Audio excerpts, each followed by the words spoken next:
জুলাইয়ের আন্দোলন শেষ হয়েছে ৫ মাস আগেই, কিন্তু নানা ক্ষত শরীরে নিয়ে এখনও হাসপাতালে কতরাচ্ছেন আন্দোলনে অংশ নেওয়া আহতরা। এখনও সুস্থ জীবনে ফিরতে পারেনি তাদের অনেকেই। জুলাই আগস্টে ছাত্র জনতার বিক্ষোভের মধ্য দিয়ে পতন হয়েছে শেখ হাসিনা সরকারের টানা ১৫.৫ বছরের শাসনের। রক্তাক্ত ওই আন্দোলনে প্রাণ হারিয়েছেন বহু ছাত্র জনতা।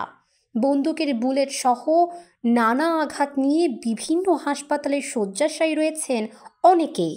বিছানায় শুয়ে কতরাচ্ছেন তারা। তাদের কারো পায়ে গুলি লেগেছে, কারো আবার হাতে, কারো আবার কোমর দিয়ে গুলি ঢুকে গেছে, পেট ছিদ্র হয়ে বের হয়ে গেছে।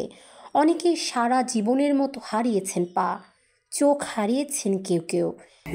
যে কয়েকটা ছিল সব বের করে দিয়েছে। এখন চোখেরটা আছে, ডাক্তার বলেছে যে চোখেরটা হাত দিলে চোখ একদম নষ্ট হয়ে যাবে। পরবর্তী দেখো যদি কোনো সমস্যা হয় তাহলে আবার আসো।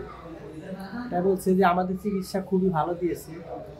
আইসিইউতে ছিলাম, স্যার আমাদের জন্য ছুটি ব্যতীত বাদে অবসর টাইমে স্যার সময় কাটাইছে। জি, আজকে সমাজ কল্যাণ উপদেষ্টা সাহেব ছিলেন, ১৫,০০০ টাকা আমাদের অনুদান দিয়ে গেছে, চেক দিয়ে গেছে। এরই মধ্যে জুলাই ফাউন্ডেশন সহ অন্তর্বর্তীকালীন সরকার আহতদের বিভিন্নভাবে সহযোগিতা করেছেন। আরও উন্নত সুচিকিৎসা নিয়ে সুস্থ জীবনে ফিরতে চান আহতরা। প্রক্রিয়া চলছে বিদেশে নিয়ে উন্নত চিকিৎসা দেওয়ার। এদিকে জাতীয় অর্থোপেডিক হাসপাতাল ও পুনর্বাসন প্রতিষ্ঠান নিটোরের পরিচালক ডাক্তার মোহাম্মদ আবুল কেনান বলেন, আহতদের চিকিৎসায় সার্বক্ষণিক তদারকি করছে হাসপাতাল কর্তৃপক্ষ। যারা আছে ভর্তি এখন পর্যন্ত চিকিৎসা হয়েছে, তাদের মধ্যে এমন ২১ জন আমাদের ছিল যাদের অঙ্গ কেটে ফেলতে হয়েছে হাতের কবজির উপরে কিংবা হাঁটুর উপরে, তাদেরকে বাঁচিয়ে রাখার স্বার্থে এবং চিকিৎসার প্রয়োজনে। আর বাকি যারা আছে এদের অনেকেরই বেশিরভাগের অবস্থা এখন স্থিতিশীল এবং বেশ কয়েকজন এমন আছে যাদের অবস্থা উন্নতির দিকে আছে। তবে তাদের অনেকেরই সময় সাপেক্ষ ব্যাপার সুস্থ হওয়াটা।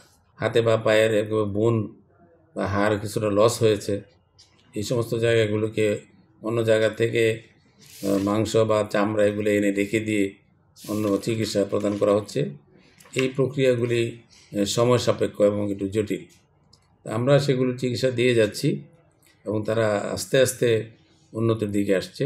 হ্যাঁ, তাদের অনেকেরই হয়তো এমন হবে যে একেবারে পূর্ণাঙ্গভাবে তারা হয়তো আর সুস্থ হবে না, কিন্তু আমাদের চিকিৎসার মূল উদ্দেশ্য হচ্ছে এই দেশের এবং প্রয়োজনের ক্ষেত্রে বিদেশে নিয়ে হলেও তাদেরকে সর্বোচ্চ চিকিৎসাটুকু দেওয়া, যাতে এই দেশমাতৃকার এই বীর সেনানী যারা তারা যাতে তাদের সর্বোচ্চ চিকিৎসাটা পায়, আমরা সেই চেষ্টা অব্যাহত রেখেছি।